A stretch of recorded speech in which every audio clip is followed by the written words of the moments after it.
Hello and welcome to Lightmap by SIFTER. On Lightmap, we explore what it takes to make video games and interactive media, and you meet creative teams from all around the world.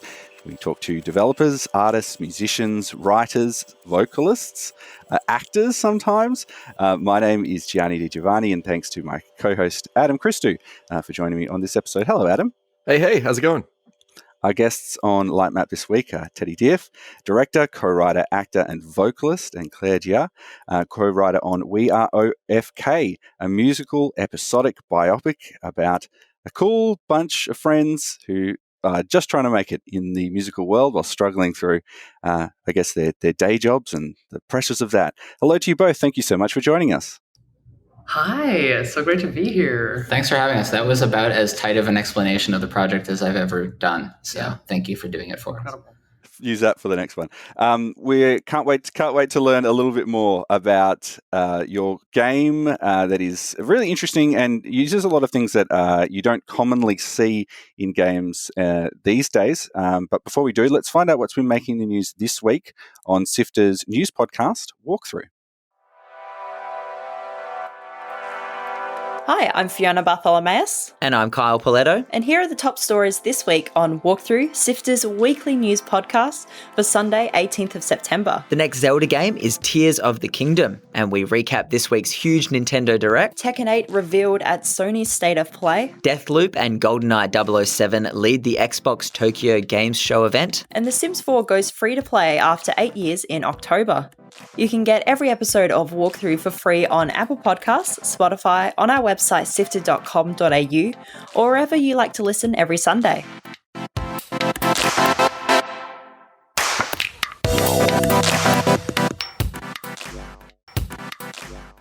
Here's your shot at it. Can you tell me, in your words, what is We Are OFK?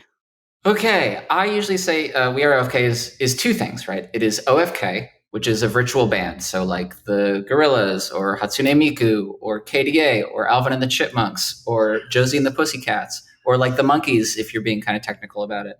And then it is a video game that tells their story of how the band came together. So as a project team, we kind of operate those two things, both in the game space and also in the music industry space. You know, why was it that you wanted to do it in that particular format? Is it just because it really pulls on that television style, or did it make sense from a production perspective? I'd say both. I mean, Claire comes from TV, so you could talk to that a little bit, but like structurally, I was interested in telling a story in episodic format. It seemed to make a lot of sense. The like early drafts of the script were like pretty sitcom formatty. So we knew we were going to have an ensemble cast, and we knew like we wanted to give them each focus and perspective, right? So that combined with the fact that we knew we were going to be releasing music, and we wanted to have a way to pace it out in terms of how we released it, just kind of like came together really nicely in terms of like, okay, we'll release a new song from the band every week, and we'll also do a new episode every week. And I've also just had a like chip on my shoulder for like a decade about like, why I want to do a weekly game. Why can we not do this? So, exactly. But yeah.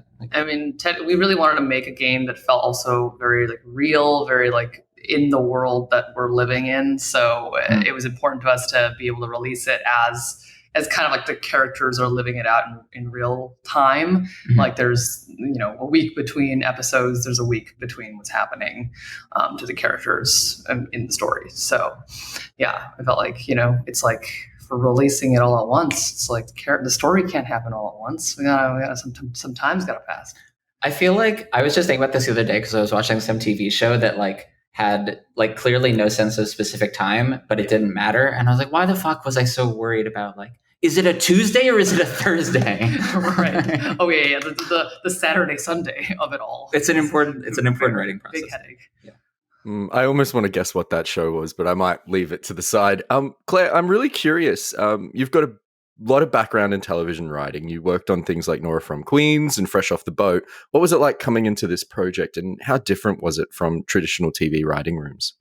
It was actually more similar than I thought it was going to be. Like getting into the game at the start, I was pretty intimidated. I was like, oh my God, all these choices. Are we going to like basically write like like 50 times the amount of script as a regular TV show would. But the actual writing process was very similar to that of TV writing. And we wrote, story came first. We wrote the scripts, the episodes, and then we kind of did like the choice pass afterwards, an equally important pass, but it was kind of like a divided process. So it was easy for my brain to digest, and I wasn't so scared after we started doing it. And I think, I'm so new to games, I don't know how other games do it, but Teddy took a very character and story driven approach to it. That was, just wanting it to, the story was the most important thing, or like it was just very, it was very important for us to tell like a story like any other TV show. So yeah, it felt very natural. Well, let's jump into that story then. So it's set in a city. It's in LA, and it's one of those stories for me that is kind of the city as a character as well. It's part of the sort of not just the backdrop, but the experience of all these characters in it as well. And I've always felt like there is this sort of really interesting overlap between the creative existence of people in the game development community and the creative existence of independent musicians. Like that, it is a very similar experience, and I feel like both industries have this sort of upper tier, the AAA game world or the major label world, which tend to be dominated by big, powerful men that have found themselves in positions of power for a long time. And I think a lot of creative people find themselves in this weird sort of like strange ennui, if you will, where they kind of end up working in places that maybe not really nourish them or give them the drive that they need because they want to do creative work. And it was interesting to sort of see a game all about that overlap. And so I'm curious, like, how did this process of setting these characters up begin? How did you decide to put them in a game development universe and then also make them musicians? Like, I'm really curious. Is this a bit of auto fiction as well because of your background, Teddy? Like, I'm fascinated to unpack this. So, not literally, right? Like this, like all the names and places are purely fictional. Right. Yeah. We're all friends here. Yeah. But I think like the way that it became what it was is that it started, like I said, in this kind of a sitcom-y format. And then we knew it was going to be this group of people in LA, very write what you know, write about a creative process and the industry of creating things and capitalism a little bit overshadowing. And so we knew they kind of needed to come together around a project. It just felt like an important part of how we would structure these episodes. So the way in which maybe it's a little bit I almost said autocratic, and I'm like, Jesus Christ, I hope not. Can we do swears? Are we doing swears today? Okay, so the way that it started focusing on music is actually my very first collaborator on the project was Michaela Foote, who was our producer, who had been a friend of mine who had a full history of working as management for recording artists, for musicians. And we started working together, not expecting to do music, but it was just kind of like, oh, I'm looking for like an indie producer or someone to help with this project. I feel like a lot of the verbs and work types are similar. But then as soon as we needed a project, it was like, oh, wait, okay. Michaela understands the music industry. I have a background in singing and music, and I would love to incorporate that. We don't want to make a story that is like fully like a game about making games, like it does exist a little bit in that space because it was worth taking a couple jabs at like big industry companies. But that is kind of how the makeup of the people ended up enforcing the format of the thing. And I think that happened throughout, both in terms of like Claire joining and reinforcing like the pacing and the process of the writing process for TV, as well as a lot of our team coming from televised animation too. I'm curious about the pacing in particular, because one thing I really like about this story is the use of digital communication, which doesn't always translate really well on screen in television. I mean, I've seen a lot of TV shows try to bring in text messages or text conversations. I think of Heartstopper on Netflix as one of the most recent examples of teenagers on their phones done quite well, and sort of the tension of like waiting for a reply. And one thing I really liked about We Are OFK is like being in that liminal space with these characters while they're on their phones and on their devices. I'm curious about how you went around that process of bringing the phone in as such an essential element of these characters, their personalities, and how they use their devices, because there's so much going on with what they miss when they're on them, and also all of the sort of layered conversations that are happening in scenes while they're sort of sitting and talking to other people as well.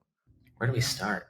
I have something to say, and then I feel like if you want to talk about character voice, I think that'd be fun. Oh, sure. All right, so like structurally, what was really striking to me is like people have asked or talked to us about like, oh, it's like interesting the use of texting, and for me, coming from mostly a games background in terms of writing, I felt like the amount of texting was very small. And a lot of, I think, early work that you were doing on the outline was being like, this texting scene is too long. Like this texting scene lasts 2 minutes. That's like longer than most of the scenes that we're writing with the pace that we're going for. And so I had to kind of reprogram like tighter on texting, because pacing was one of the priorities of the project, and like the way we did the ensemble cast recording and the way that the dialogue had to be really tight on itself. The reason we don't do like press X to continue on dialogue like other video games might and follow more of a TV format. So that was a big thing for me, was just adapting to like, we have actually less than I was expecting to work with, but I think it worked really nicely with how they communicate in 2022 and like how we communicate, right? Right. I mean, texting, I guess, has been such a big part of it since the beginning, because I feel like so much of our relationships and friendships are texting. Like I feel like I'm way wittier and funnier over text than I am whenever I speak. So it's like it was a chance for me to really shine. But yeah, I feel like, like I'm glad that you picked up on some of these scenes where like there's a lot going on in the background, but also there's stuff going on over text. I mean, there's the big concerto scene, like, and we just really wanted to capture the realism of like texting is not just like this millennial and Gen Z invention that is destroying the universe. It's just like it's a very critical part of the way that we bond in today's society, and it's not a bad thing. I think it's quite beautiful. Some of my best times are spent texting my friends. So what Teddy was saying about voice, it was also like a perfect opportunity for us to really showcase the characters' voices. I mean, I think there's a certain way that you can speak, but also a certain part of your personality that can only come out through texting. And I always like to talk about how like Itsumi and Luca, the way that they talk over text especially is very much me and Teddy. Like that was not even that, like writing that was not even like work. That was just like, let me just, text as if I'm texting Teddy right now. So that was very fun. And it was fun to play with the other voices, because like Jay texts in a way that I would be if someone's ever texted me this way, I would be very scared. Lots of periods, lots of complete sentences, no misspelled words. I'm like uncomfortable. Yeah. Mm-hmm.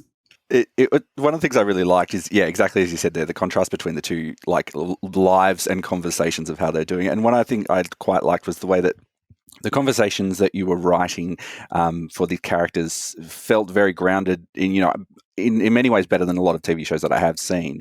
Can you tell me what are some of the, I guess, character touchstones that you wanted to have for our main cast of characters, which you haven't really touched on that much, about the way that they do communicate? You mentioned Jay there, very matter of fact with the text, get everything correct. But what was it about the way that they talked and interact with each other when you were designing who they were in this world?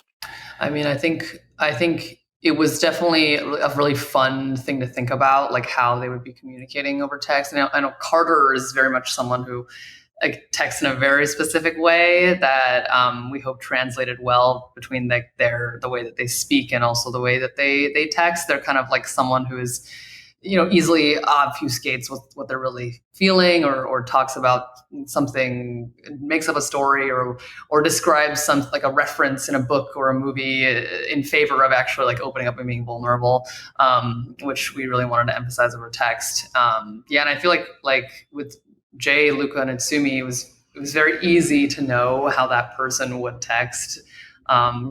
We've all seen these kind of people before. We've both dated avoidant people. Yes. I'm so glad you said that word. I was about to say, like, as I was playing this, I have my good old notebook that I always like to write in when I'm watching or playing something.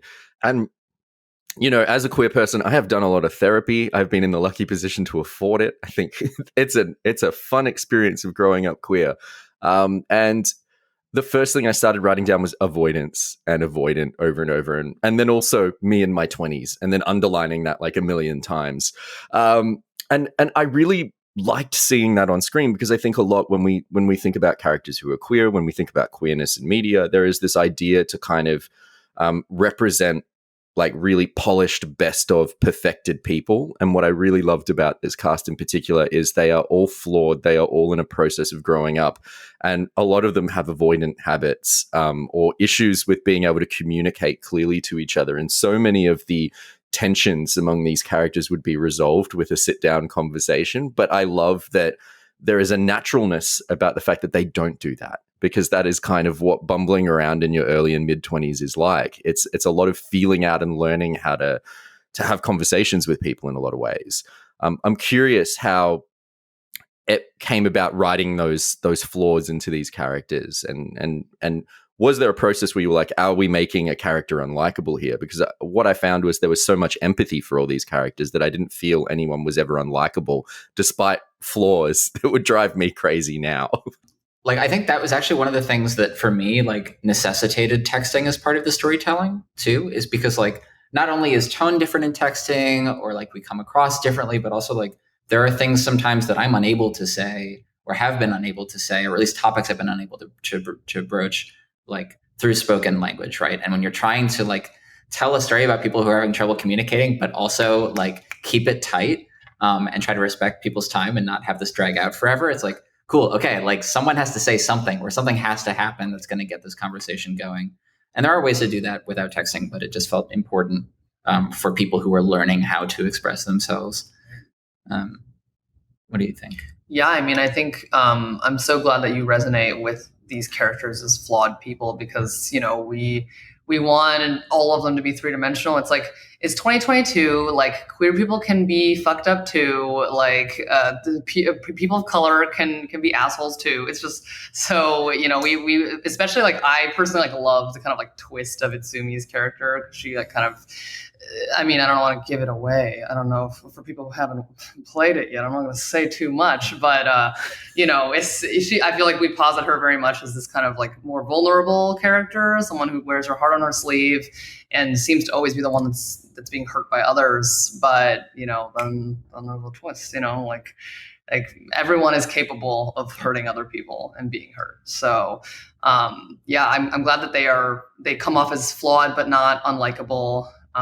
Because they're like our friends, the people who frustrate us but who we love. Yeah. Well, that's the fun part of writing an ensemble, and also the important part for a project like ours, where it is kind of like a collective of creative people who are funneling like ideas and thoughts about the world and worldview into this set of 4 characters, into this like band, right, that we want to continue to exist, and it needs to have its own perspectives and opinions on the world, right?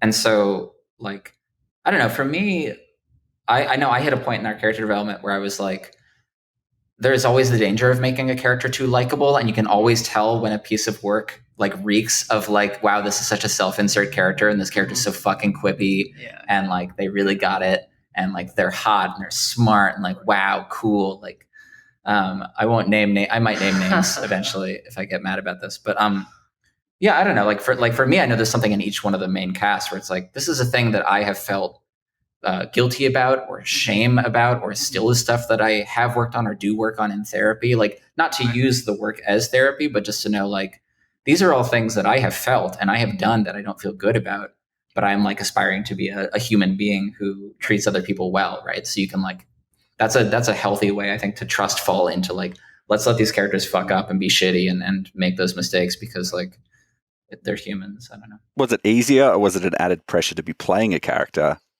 in the game? I don't know that maybe I compartmentalized this really well. I feel like during the writing process, I wasn't thinking too hard about it. Maybe you were. I don't know. Did you feel like, well, There's always like the how much of Teddy is in Luca question, that we want people to. Do you write Luca to be a real jerk and then worry you're going to upset Teddy when Teddy has to deliver the lines? I mean, the thing is, I feel like I really identify with Luca too. So, if I'm dragging Teddy, I'm also dragging myself. So. Yeah, that's true. What doesn't hurt me, what bounces off me sticks to you. Yeah. I believe Jesus said that. Yeah. Fuck. Oh yeah. Well, another thing that we did is we made sure to have rehearsals with the lead cast before the scripts were locked, which was something that I also had always been jealous about from television and a rolling production schedule, which we weren't quite doing, but wanted to be able to let the cast and their interpretations of the characters and their voices bleed into the character, or at least meld with it a little bit. And of course we were casting people to match the characters, but I think that was an important part of the process. So, yeah. The question of whether Luca and I are similar depends. I think it might change over time, because I have to play Luca live sometimes now, and that's difficult. Maybe. I want to talk a little bit about, I guess, the gameplay of this game.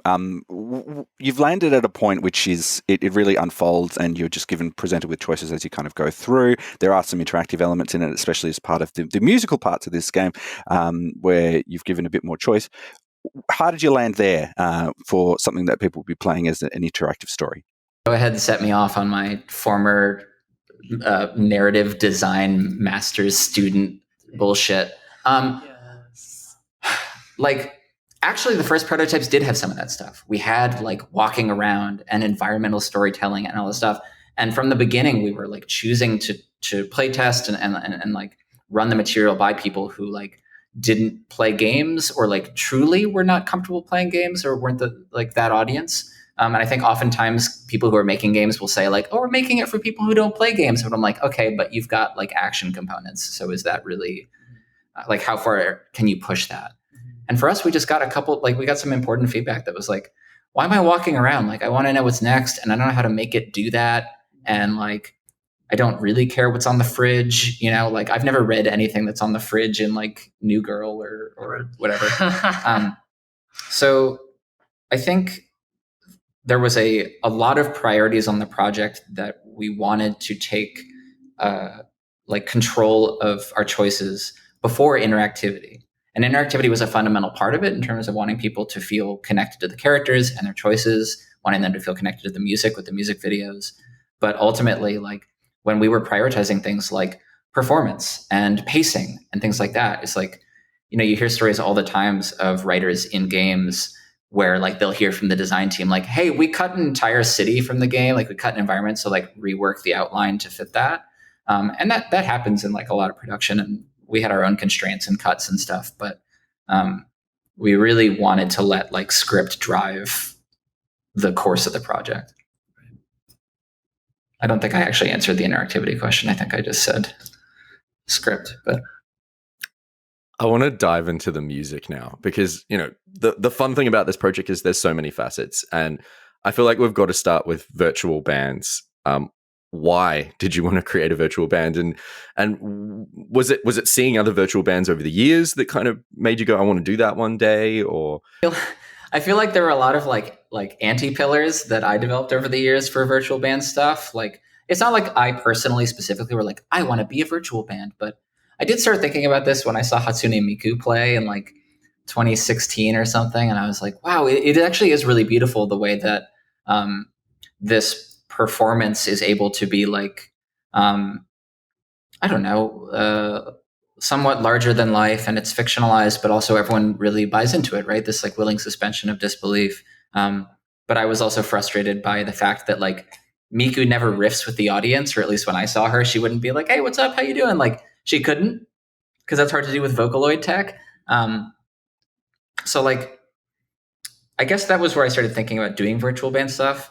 And then as we decided that the characters would be making music, and decided hey, let's actually do this properly and see if we can try our hand at this, and looking at other examples, I just feel I kept finding those things that I didn't love, from projects that have a lot of credibility and great stuff, right? But KDA has the problem of being so big. It's a beautifully made project. The music's great, and their materials is fucking gorgeous, but it's so big that they can't have a voice, right? The voice has to go through too many checks and too much process. And like, even if you can find someone who's entrusted with like running, I don't know if they've ever had like a Twitter of their own or something, but like they can't respond to stuff, right? Like if a world event happens, they can't have an opinion about it because there's too many voices in the room. There's too much money involved.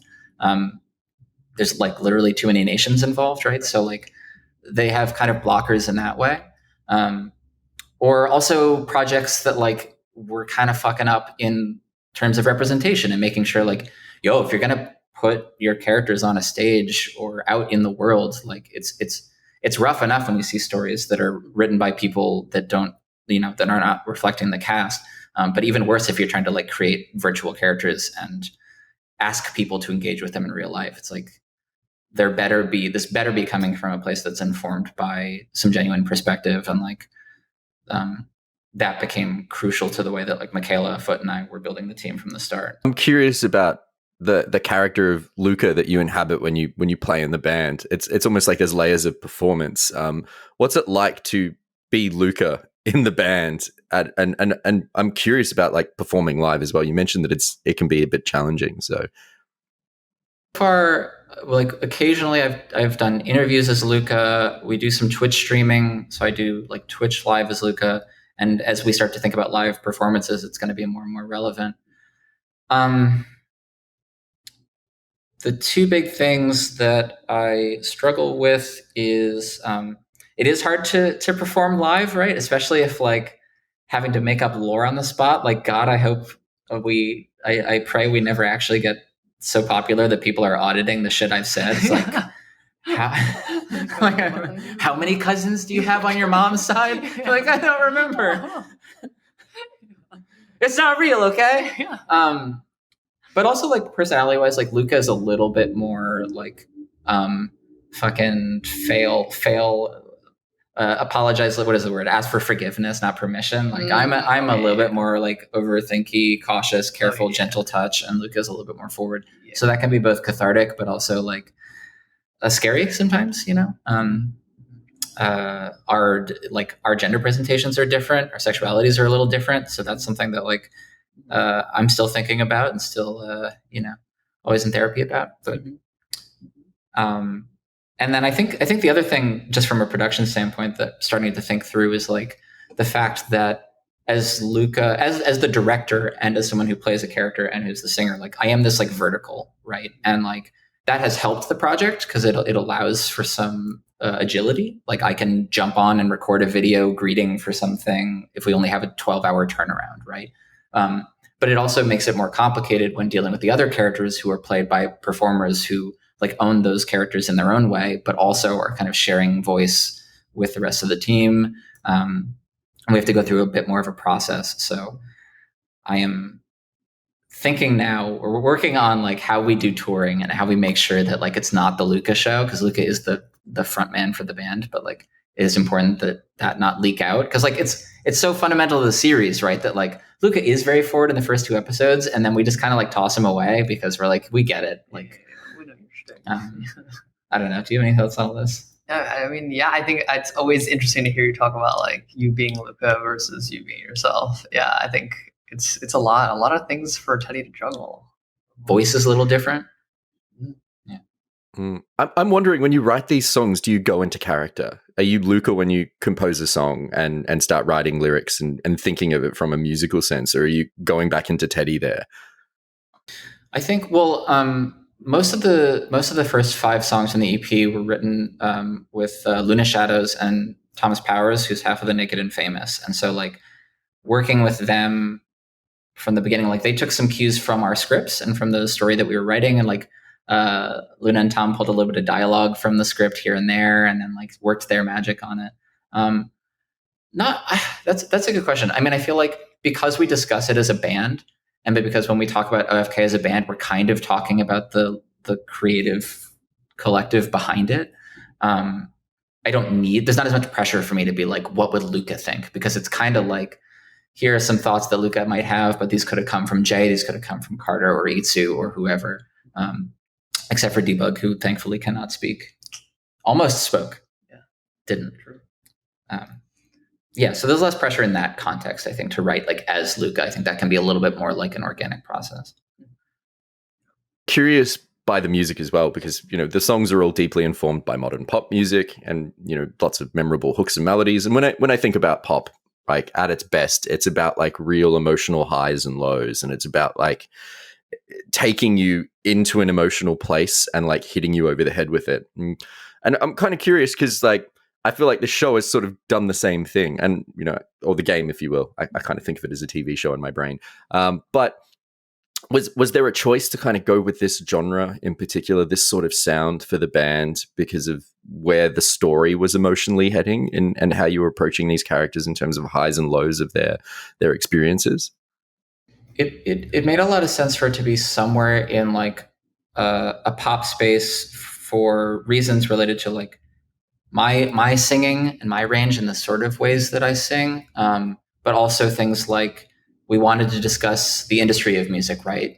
And things that operate, like someone like Vincent Mode, who operates at a mega scale. Like we're looking at certain artists who are like these like mega DJ EDM folks. Feel free to name and shame and drag people if you'd like.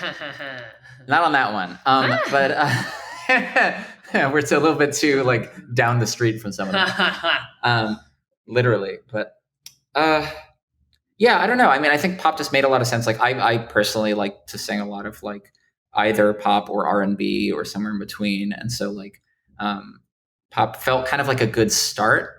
You know, I also think like something that I think we're working towards now and that I want to see from the music is that like it's a little bit of a friendly start. It's a little bit of like a, hey, here's these characters. We know it's kind of an animated series, and it can be a little bit like pleasant and fun. We do try to get human and deep and like, you know, have these characters be flawed. So it's not like happy-go-lucky, but it is a little bit like, it's trying to be welcoming in terms of tone, right? And I think I would like to see the music get a little more fucky as we go and little wilder. But I think I'm happy with the place we started because like it does both somehow matches the genre like visually and in terms of storytelling, and also like you said, like the songs each sit in an emotional space and let you kind of like sink into what's happening with the given focal character for an episode. How does it feel to be covered in the music press as part of this? I've seen you do interviews with Rolling Stones. You got airplay on the radio here in Australia last week or so. What does it feel like to be doing that from a creative process? How does that make you feel? The reason that we premiered the project or announced the project at the Game Awards in 2020 through pretty much just a music performance was because we knew we were operating in like a proper, like we were creating tracks with pop musicians, with pop mix engineers, et cetera. And so we want to make sure that the project is treated that way. Like I didn't want us to go the way of, for example, like Sayonara Wild Hearts, which like we get some comparisons to, but like they never really tried to be a music project. Like there is no artist name for that music. It's just the composer, right? And like they never wanted to do more or operate as an artist. It was just kind of like for the purposes of making this game kind of musical. So to me, like in addition to just being like, holy fucking shit, we're in Rolling Stone or Spin, is that it's treated not as just a game soundtrack, right? And game soundtracks are incredible, but they're one space in the music world, and we wanted to also exist and be treated as an act in its own right. So that's been cool because that's all we're beating the drum on right now is like, we're not going away. Like we're trying to do more music. We're trying to be this band. Like we're asking you to get to know the bands through the series because we want to stick around. I can't wait for the Australasian tour, maybe coming down, playing some of the capital cities of your local town. You'll be able to find OFK. Teddy and Claire, it's been a real pleasure to speak to you. Thank you so much for joining us on this episode of Lightmap. Thank you so much. Thank you. You can find out more about the game, the biopic, and the music on ofk.cool. It's out now. You can pick up every episode on Steam, on Switch, and on PlayStation. SIFTER is produced by Nicholas Kennedy, Fiona Bartholomaeus, Daniel Ang, Adam Christou, who is my co-host on this episode. Thank you, Adam. Mitch Lowe is our senior producer, and my name is Gianni, and I'm the executive producer. Thanks to Omny Studio for their support of SIFTER's 3 podcasts. You can find the links to everything we talked about on our website, which is at sifter.com.au, and read more about the games and guests that we've covered and featured there. That's all for now. Thank you so much for joining us, and until next time, have fun.